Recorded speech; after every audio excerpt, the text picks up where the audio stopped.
Does Dwight Yoakam's age of 68 seem unbelievable? The man still has that distinctive voice, those tight trousers, and that hat after all these years. However, there have been speculations regarding his personal life, work decisions, and even behind-the-scenes choices for as long as he has been performing. And now he's speaking to them at last. What therefore is real, and what is only local rumors? Did he leave something important behind? And why has he decided to speak forward at this time? Stay put, because Dwight's recent confirmation might permanently alter your perception of him. You know, Dwight Yoakam's honors, hits and dazzling career are what people think of when they think of him now. However, a lot of people are unaware that he had to start from scratch. And I'm meaningless. Before he became well known, Dwight was just another man who would carry his guitar to little pubs in Southern California and attempt to persuade anyone to listen. Furthermore, let's face it, back then, Southern California wasn't desperate for more country music. There were more rock bands and surfboards than cowboy hats. In the meantime, Nashville's country music was becoming more sophisticated and popular by the second. That mood didn't sit well with Dwight. Rather, he intensified his love of the classic, gritty sounds, the type of music that gave you the impression that you were experiencing every word. It meant that he was less likely to get booked, but it also meant that people remembered him when they heard him. Dwight quickly mastered the art of commanding a crowd while performing night after night in clubs that resembled battlefields more than music venues. There wasn't always a flashy PR crew or record label hype machine to support him, even when he was avoiding beer bottles. Only him, his band and a dream were involved. Word got around the traditional manner, one memorable, sweaty set at a time. Dwight finally reasoned that perhaps Nashville would get it. He found that Music City wasn't interested, so he packed up and moved east. If you weren't a successful songwriter or a polished studio vocalist, they didn't have time for you. The majority would have attempted to fit in or given up. Dwight didn't. He did things his way, staying loyal to his heritage. Ironically, that intransigence ultimately led to something greater than he could have ever dreamed, a complete reimagining of what country music might be. Dwight Yoakam had to work hard to get to the top of the charts and fill venues, bar gig by bar gig. Nor was he after celebrity. He was trying to get the sense that he was playing something significant and meaningful. Dwight already had a devoted following that didn't care about radio play or accolades before anyone outside of a smoky bar knew his name. They simply knew he was authentic. He gained grit, something you can't replicate in a high-end studio from those difficult evenings when he had to wow every crowd. Thus it didn't sound like a brand new song on the radio when Guitars and Cadillacs eventually appeared. It sounded like a man expressing his narrative on his terms, kicking down the door. Dwight made a statement with his first major record, which was more than simply a debut. He didn't come searching for acceptance after years of being ignored. He arrived prepared to demonstrate everyone what country music sounded like before it became too polished. And he was quite successful with Guitars, Cadillacs, and so on. It felt like a rush of energy right into a genre that had grown a bit too stale. The record was so honest and unvarnished. When Pete Anderson was in charge of production, Dwight revived the gritty Bakersfield sound. Sharp lyrics, booming guitars, and the barroom pulse that country had all but lost. It was obvious from the opening note that Dwight wasn't attempting to fit in. He was attempting to rouse everyone. His rendition of Honky Tonk Man gained popularity quickly, but the Cadillacs of Guitar had a distinct sound. It was more than just catchy. It was a song that contained Dwight's narrative. The years of struggling to make ends meet, his obstinate pride, and the swagger he acquired the hard way were all audible. It was more than simply a chart victory. For those who still thought that music might exist, it was a victory. The album went double platinum and erupted. It was praised by critics. Fans adored it. People from beyond the country scene were also taking notice. All of a sudden, Dwight was no longer working hard in seedy clubs. Nationwide, he was playing as the main act. He did more than simply alter his life, though. He transformed the genre of country music. He demonstrated that outcasts and rebels who refused to follow Nashville's norms might still exist. Dwight changed the course once more just as it appeared that he had discovered his lane and could ride it indefinitely. The last person anyone anticipated him working with, Beck, joined him years later. Beck was all about experimental, strange genre-bending stuff. Dwight was a traditional rural boy. It shouldn't have worked on paper, but magic in real life. In 2012, they collaborated on 3 pairs, with Beck co-producing a few of the songs, and rather of attempting to shape Dwight into someone he wasn't, Beck encouraged him to relax even more and follow his gut rather than overanalyzing everything. It's captured in this one instant. This scratch guitar track, which is extremely raw and not intended to be final, was set down by Dwight for a heart like mine. "Nope, that's the one," Beck remarked after hearing it. Dwight suddenly reverted to what had always made him great, chasing authenticity rather than perfection. Dwight was really blown away artistically by the entire event. He began fusing new, more liberated sounds with that old-fashioned honesty, attracting alt-rock youth and indie listeners who may not have otherwise heard his music. The finest thing was that he accomplished it without having to reinvent himself. He just removed the outer layers and approached the core of his identity as an artist. It wasn't about following a trend when working with Beck. It was about pushing oneself, believing in the messy process, and keeping in mind that music is meant to evoke strong emotions. To be honest, Dwight has always been about that. Real tales, unadulterated passion, and no gimmicks. Whether it was sold-out arenas, or honky-tonks, platinum records, or scratch guitar recordings, Dwight Yoakam never lost sight of his roots. He will always hold a special position in the history of American music because of this. In retrospect, working with Beck wasn't some strange digression on Dwight Yoakam's part. He was regaining the reasons why people first adored him, pursuing his goals without being constrained. To be honest, the ethos of do-it-yourself wasn't limited to music. Dwight knew he enjoyed performing long before anyone was blaring guitars and Cadillacs in his pickup. It was important to capture and retain people's attention in addition to singing. He performed in neighborhood theater, school performances, and more. He was on the stage if there was one. Therefore, his need to perform remained even after his music career took off. And when he eventually secured a big film part, folks were taken aback, in Sling Blade as the ill-tempered Doyle Hargraves. This was no attempt by a country music singer to appear adorable on video. Dwight brought a lot of tenacity, and it really paid off. Hollywood exclaimed, "Wait, this guy is real." He wasn't simply a one-hit wonder in the film industry after that, however. He continued to make appearances in grim movies like Crank and Panic Room, as well as on television programs like Wilfred and Under the Dome. Furthermore, he wasn't always attempting to be ostentatious. His music was excellent because he simply conveyed that unvarnished, honest atmosphere. He continued to pursue his music, despite his acting career. It just provided him with an additional storytelling medium. The stage is different, but the heart and grit are the same. Acting was not Dwight's first career move after country music. He demonstrated that genuine skill doesn't have to fit into a single category by stretching out a bit. Moving on, Dwight created songs with the same intensity and spontaneity that he put himself into acting. He didn't only mimic emotions or remember phrases, he would consider what kept each character going, what worried them, what shattered their hearts. He didn't see much of a difference between composing and acting. If you wanted others to feel something, you had to tap into their emotional pulse or rhythm. Whether Dwight was portraying a knowledgeable outsider or a rough-and-tumble villain, his performances always felt authentic because of this. You believed him, not simply observed him. Prior to his success in films, however, he faced a far more difficult struggle and prevailed against Nashville. Country music was becoming more polished in the 1980s. That urban cowboy image was what everyone sought. Crossover hits, polished tunes, and safe looks. Dwight then appears, dressed like he belongs on a rock stage, screaming about heartbreak and dive bars while strumming twangy Bakersfield guitars.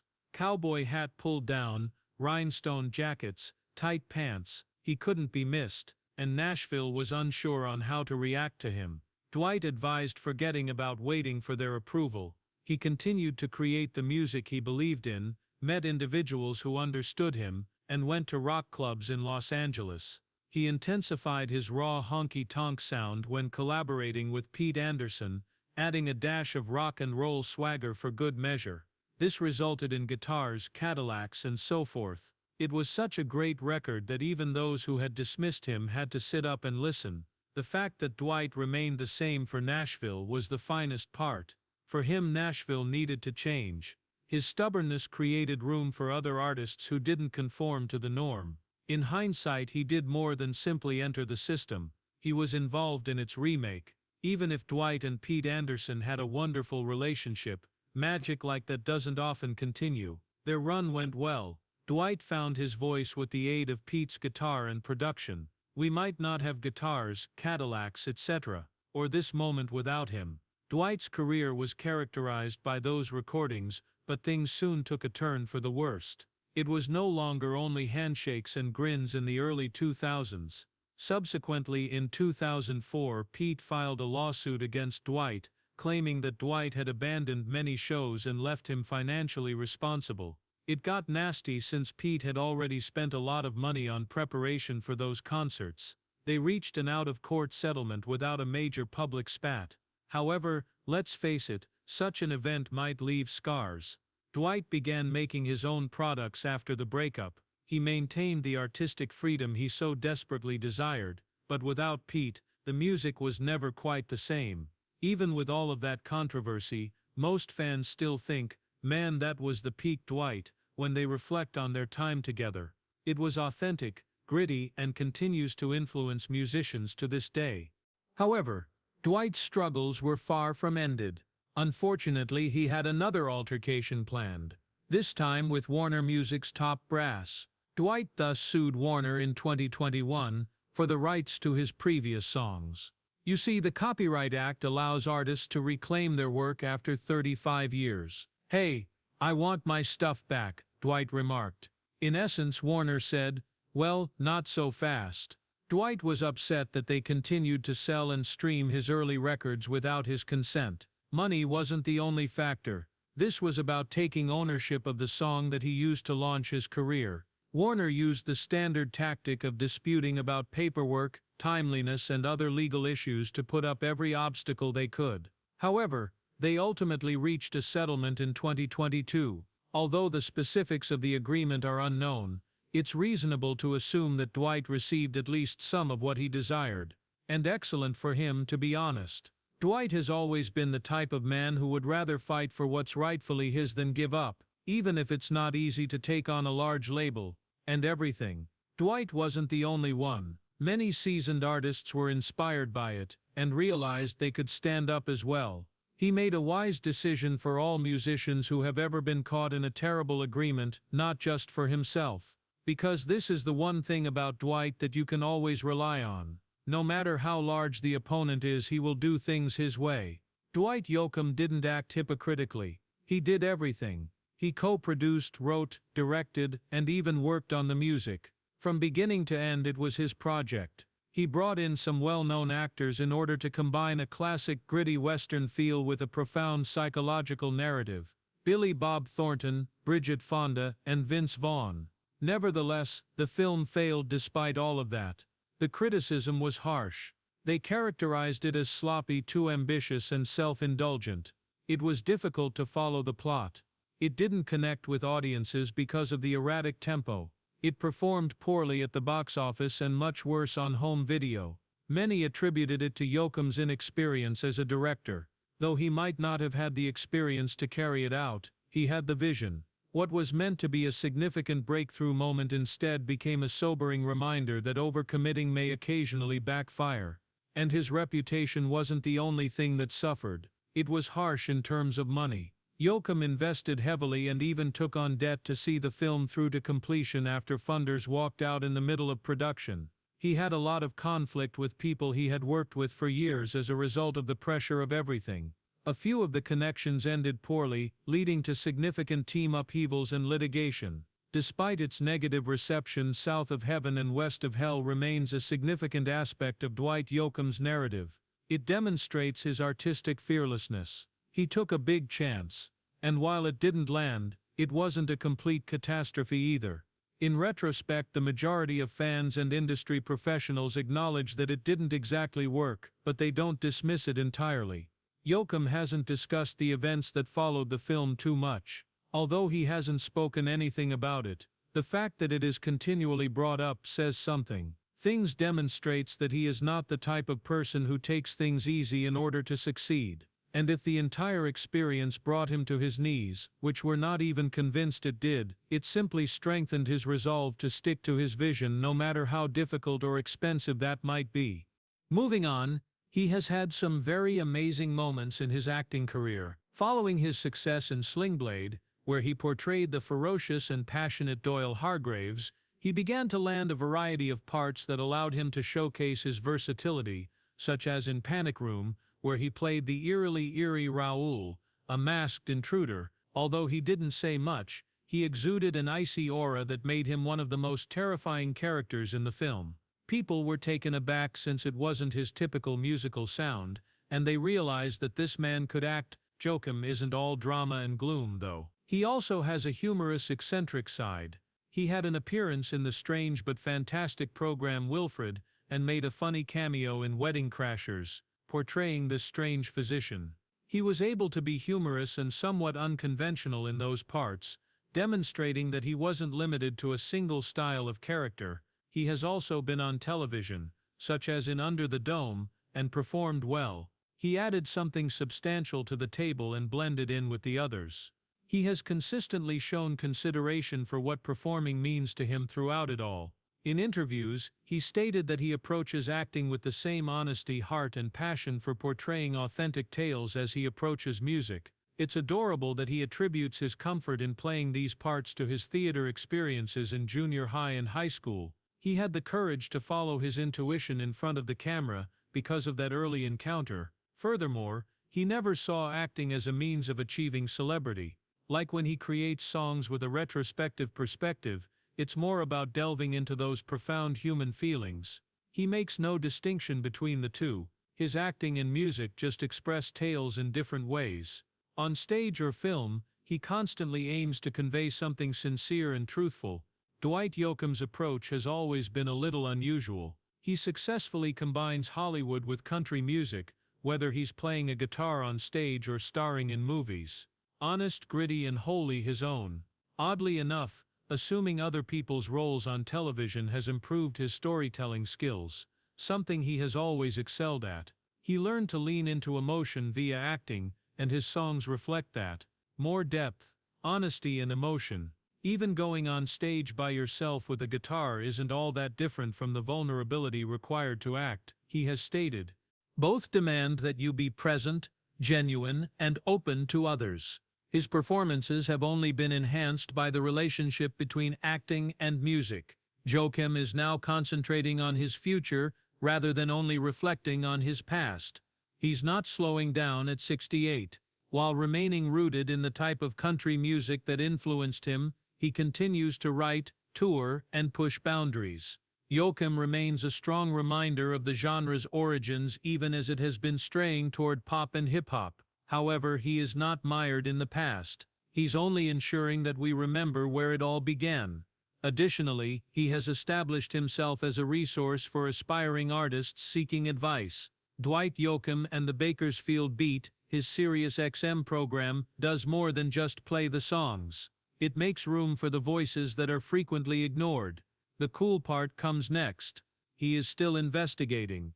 He has made hints that he would return to acting and possibly try his hand at producing or directing.